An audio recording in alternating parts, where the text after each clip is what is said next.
शिव का अर्थ होता है कल्याण स्वरूप और कल्याण प्रदाता।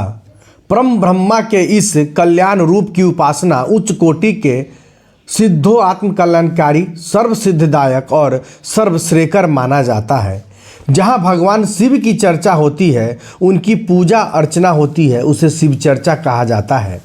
ऐसी मान्यता है कि श्री सूत जी से शौनक जी पूछते हैं कि हे प्रभु, कलयुग में शिव की कथा सुनने से कौन कौन से पाप शुद्ध हो जाते हैं, ये कृपा करके हमें बतलाइए।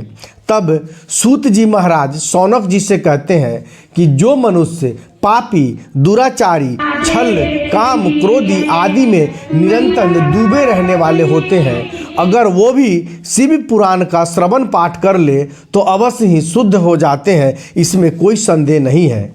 सूत जी कहते हैं कि बहुत पहले की बात है कि रातों के नगर में देवराज नाम के एक ब्राह्मण रहता था, जो ज्ञान में अत्यंत दुर्बल, दरिद्र, रत्न बेचने वाला तथा वैदिक धर्म से विमुख हो वेश्यावृत्ति में रत था। वे अपने ऊपर विश्वास करने वाले को ठगता था, लोगों की हत्या करके उसका धन संपत्ति हड़प लिया करता था। इससे वे बहुत भारी पाप का भागी हो गया था। एक दिन घूमते घूमते प्रतिष्ठानपुर झूसी प्रयाग में जा पहुंचा। वहां उसने एक शिवालय देखा जहां बहुत सारे साधु महात्मा ठहरे हुए थे। वहां वो भी ठहर गया, किंतु उस ब्रह्मा को ज्वर आ गया, जिससे वे कहीं आ जा नहीं सकता था।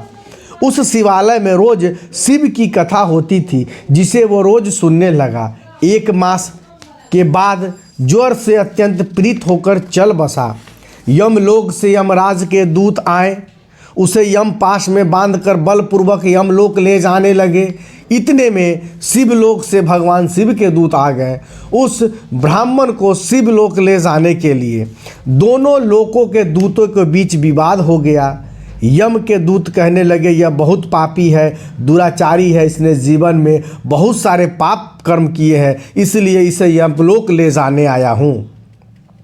तब शिव के दूत ने कहा, इसने जितने भी पाप किए हों, परंतु इसने जीवन के अंतिम क्षण में शिवालय के दर्शन किए, शिव के दर्शन किए तथा जीवन के अंतिम क्षण तक शिव कथा को सुने हैं, इसलिए इसके प्राण को तुम ले जाने के अधिकारी नहीं हो।